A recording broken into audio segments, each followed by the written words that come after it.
وكفى بالله حسيبا ما كان محمد أبا أحد من رجالكم ولكن رسول الله وخاتم النبيين وكان الله بكل شيء عليما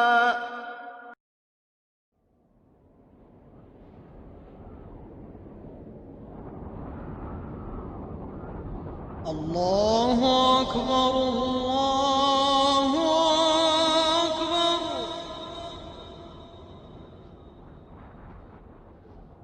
Egypt, the home of outstanding Quran recitation and the preservation of the Quranic sciences of tajweed, tartil, and tahfiz. From this constellation of brilliant voices and exceptionally rare talents, and a treasure trove of unique reciters. With legendary voices such as that of Sheikh Muhammad Rifat, or the golden melodies of Sheikh Mustafa Ismail, and the timeless wonder that is Sheikh Mahmoud Khalil al-Husari. Egypt was also the home and birthplace of the renowned Sheikh and Qari, Muhammad Siddiq al-Minshawi. Each reciter had his very own unique talents and commanded the admiration and respect of millions of believing souls. They are dear to even the coldest of hearts and respected by the most eloquent and enlightened minds. Indeed, they are loved and imitated by the very young to the very old in equal measures. Even within a galaxy of heavenly lamps, there must always be the pacing light of one unique star. In fact, to most Egyptians, and arguably for most in the Muslim world at large, that star had an undeniably beautiful and unique voice, one that would become so iconic and so universally accepted that it came to be known as the voice of Mecca, a voice that is familiar to listeners from Libya all the way to London. It is imitated from New York to New Delhi, and it is revered and held in high regard from the enlightened city of Al-Madinah to the blessed sanctuary of Al-Quds in Palestine. More than any other reciter of his generation, and certainly above all others since his era, Sheikh Abdalbasط Muhammad Abdulsamad has come to be regarded as not only the most famous Qari in the world, but as one of the most inspirational and unique champions of the sacred discipline.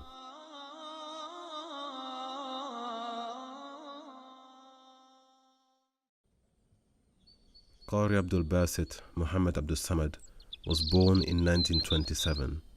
He came from a scholarly family who resided in the small village of Armand, which is situated near the eternal spring that is commonly known as the River Nile. His father was of Kurdish descent, and his mother was an Egyptian Arab. Even during his tender childhood years, the great Qari had an intense love and an intense attachment to the Holy Quran. As he later recalls, he would travel over 3 kilometers daily in order to get to a neighboring village where he could sit in a local coffee house and concentrate deeply as he listened to the radio. He would listen when they began the day's broadcast of the Quran recitation that was being read by some of the greatest and most celebrated Quran reciters of the day. He would be enthusiastic and inspired as he absorbed the melodious, rich and rhythmic recitation of Sheikh Muhammad Rifat, with the hope and ambition of one day following in his hero's footsteps. But the elder brothers of the young Abdalbasط had by now already expressed their fervent desire to pursue studies in the scholarly tradition of their forefathers at the prestigious University of Al-Azhar in Egypt. But unlike his elder brothers, the young Abdalbasط would express his desire to memorize the entire Quran by heart and to one day achieve his dream of becoming a Qari, a devoted disciple and dedicated reciter of the Holy Quran. أنا طبعا يعني كنت محب للقرآن جدا. The young Abdulbasط had his father's full approval and support. In actual fact, it was under his father's caring and loving presence that the 10-year-old came to memorize the entire Quran by heart, word for word, from cover to cover. وحفظت القرآن وأنا في سن 10 سنين تقريبا. The following year, his father took him to the village of Asfoon, where he enrolled him into a Quranic school, in which the young Abdulbasط excelled and eventually received certification upon having mastered the 7 recitations, and a short while later he also mastered the 10 authoritative recitations of the Holy Quran, under the expert tutelage of his mentor, Sheikh Muhammad Salim. بعد ما فرغ الشيخ عبدالباسط واخذ الشهاده شهاده القراءات ال7 او القراءات ال10، اصبح الشيخ عبدالباسط في صعيد مصر كلها على مستوى محافظه قنا في البدايه تعرف من هو الشيخ عبدالباسط عبدالصمد. It was not long after this that his teacher would permit his young protege to accompany him. He would go with him whenever he attended religious ceremonies and gatherings in which the Holy Quran would be rehearsed publicly. Yet despite his tender age and his lack of experience, at the early age of 14, Sheikh Abdulbasط was encouraged by his mentor to participate in these public rehearsals. It was in these early days that the unusual talent and unique gift of Qari Abdulbasط began to be noticed. It was not until 1950, during the religious celebrations in Cairo, that events suddenly took a fateful turn for the young and upcoming Qari.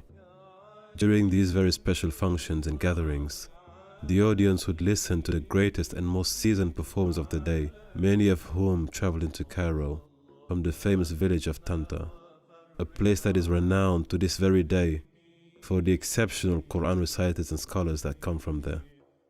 At only 23 years of age, and somewhat unknown in the larger cities such as Cairo, the young hopeful was intimidated and reluctant to attend the ceremony. However, with the encouragement of his senior companions and with the approval of his mentor, he eventually accompanied them to Cairo. It was to be a day that would mark history in Egypt, a bright new day in which the voice of Qari Abdulbasط Abdulsamad would penetrate the very heart and soul of Egypt.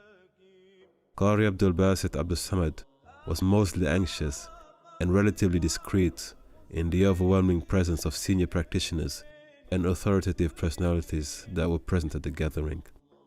The Imam of Lady Zainab's Masjid, Sheikh Ali Subay, had noticed the presence of this young man sitting among some of the greatest reciters and most famous memorizers of the glorious Quran. Yet somehow, unsuspectedly, the young Qari would be summoned to recite for a duration of only 10 minutes as a short opening rehearsal while the audience is warmed up for the main performance to commence. Gracefully, the young Qari began with the name of Allah and proceeded to recite some verses from the Holy Quran. أيها المستمعون الكرام، الشيخ عبدالباسط محمد عبدالصمد يتلو علينا من آيات الله البينات. أفلا ينظرون إلى الإبل كيف خلقت وإلى السماء كيف رفعت وإلى الجبال كيف نصبت وإلى الأرض كيف سطحت فذكر إنما أنت مذكر لست عليهم بمسيطر.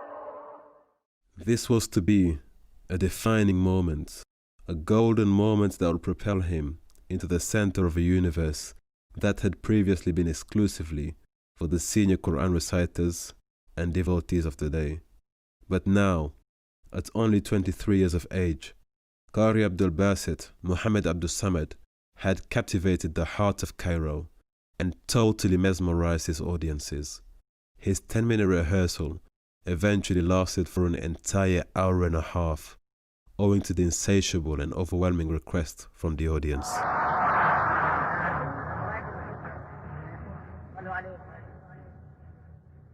Qari Abdulbasط Abdulsamad was an extraordinarily gifted talent, who despite his young age still attracted a great deal of attention and yielded a significant degree of respect. Allah had endowed him with a beautiful voice and the ability to convey a deep and meaningful understanding of the scripture through his melodious and heartfelt recitations. A year following his participation in the religious ceremony at the Grand Mosque of Lady Zainab in Cairo, the young Abdulbasط would enroll himself into a very challenging and exceptionally selective audio edition, which was broadcast on one of the main radio stations in the country. Sitting on the board of senior assessors was the notable scholar and critic Sheikh Ad-Dabah, who had initially encouraged the young talent to enroll for the audition. Other adjudicators included the knowledgeable scholar Sheikh Muhammad Shaltut, as well as the respected and renowned Quran reciter Sheikh Mahmoud Ali al-Banna. But by the grace of Allah, the young Qari had surpassed all expectations. He did not fail to impress his assessors by successfully passing the examination at the first attempt. From that moment onward, his voice was broadcast across the airwaves at 8 o'clock every Saturday evening.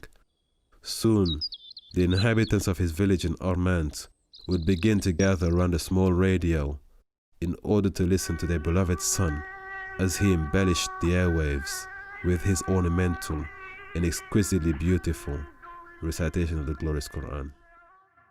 فعلا أراد الله والتحقت بالإذاعة في سنة 51 وبدأت الشهرة تبدأ من 51. كان يمكن عندي تقريبا 19 سنة أو 20 سنة، حتى كنت مقيم في فندق من الفنادق بجوار السيدة زينب رضي الله عنها، لأن كانت السيدة زينب هي بداية يعني شهرتي. ثم انتقلت إلى شقة بجوار في مواجهة المسجد مباشرة برضه، وأول تسجيلات سجلتها في جدة في إذاعة المملكة العربية السعودية. بسم الله الرحمن الرحيم. In 1952, Qari Abdulbasط Abdulsamad became the official reciter at the Grand Masjid of Imam al-Shafi'i, and in 1985, he also became the official reciter at the Grand Masjid of Imam Hussein, thereby succeeding the late and great Sheikh Mahmoud Ali al-Banna. استقريت في القاهرة، ومنها بقى يعني بدأت الدعوات تقبل علينا من البلاد العربية والبلاد الإسلامية. During his lifetime, he was granted the honorific title of As-Sawtu Mecca, the voice of Mecca, having enjoyed the rare privilege and honor of reciting the glorious Quran from Islam's holiest mosque and sanctuary, Al-Masjid Al-Haram, located in modern-day Saudi Arabia. He also had the distinction of reciting before thousands of believers from all over the world in Islam's second most holy mosque, Masjid Al-Nabawi, in the enlightened city of Al-Madinah. سافرت إلى دمشق سوريا، أحييت رمضان في المسجد الأموي الكبير هناك، وتنقلت بين حلب واللاذقية وحما وطرطوس وبني ياسف، العواصم الكبيرة. ثم دعيت في بيروت، وحصلت على أوسمة وناشين من سوريا ومن لبنان. ثم دعيت بعد ذلك إلى الأردن، وأحييت رمضانين بالمسجد الأقصى قبل الاستيلاء عليه. سبحان الذي أسرى بعبده ليلا من المسجد الحرام إلى المسجد الأقصى. Qari Abdulbasط Abdulsamad also founded the National Union for Reciters and was subsequently elected by unanimous consensus to champion the initiative by becoming the first president and chairman of the newly formed organization. Qari Abdulbasط also went on to become the very first reciter to win 3 consecutive titles at the World Quran Recitation Championships during the 1970s. على مستوى العالم كله شرقا وغربا كل بلد في العالم قرأ فيها. أمريكا الشمالية، أمريكا الجنوبية، كندا، فرنسا، بريطانيا، ألمانيا، إيطاليا، ما خلاش بلد في العالم ما قرأ فيها. Yet despite his overwhelming fame and astounding achievements, the Sheikh maintained a very pleasant and kind disposition. Some of his closest friends and companions would often recount the instances when the Sheikh would return home after his long international travels, oftentimes to be greeted by long lines of people who would come to him asking help and assistance. Yet he would always assist them and would listen to their concerns, and he would often grant them large sums of money from his own personal earnings. But the Sheikh would refrain from requesting any financial compensation for his recitation of the Quran. We have some rare insights and intimate pointers into the character and life of the late Sheikh Abdulbasط Abdulsamad. In an article published in 1966 by an English lecturer at the University of Azhar in Egypt, in the publication the late Sheikh is described as being a very simple, soft-hearted man. He never forgot his friends, however rich or poor they may be. When sitting in his chauffeur-driven limousine, he loved to sit next to his driver, whom he affectionately called Akh Masood, Brother Masood. As a result of his heartfelt recitation and his deeply rooted love of the scripture, it is reported that many people had embraced the faith after having listened and internalized the recitation of Sheikh Abdulbasط Abdulsamad.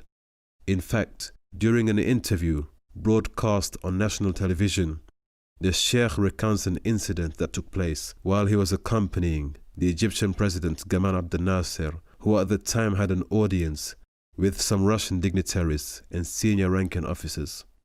The Sheikh recalls that after having recited the Holy Quran, he had witnessed a significant number of Russian officers who were moved to tears, despite not having understood the Quranic Arabic that was being recited before them. الشيخ رحمه الله رحمة واسعة كان يقرأ القرآن بقلبه، نحس ذلك لو أننا استمعنا إليه، فإذا صور لنا الجنة نجد الصوت مبتهجا فرحا كأنه دخل الجنة ورأى ما فيها من النعيم فسعد بذلك وأراد أن يشرك الناس في هذه السعادة.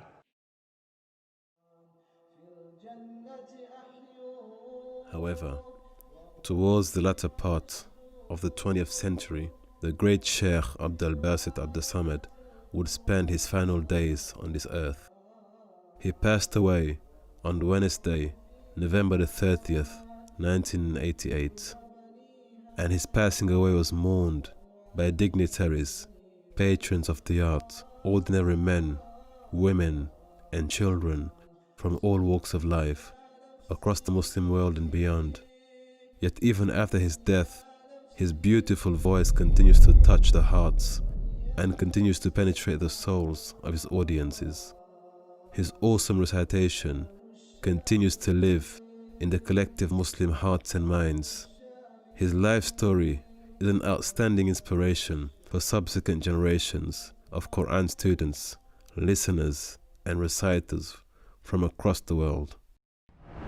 By the divine grace of Allah, Qari Abdulbasط Muhammad Abdulsamad spent a vast portion of his life teaching the words of the glorious Quran and transmitting its beautiful and rhythmic verses to audiences around the world.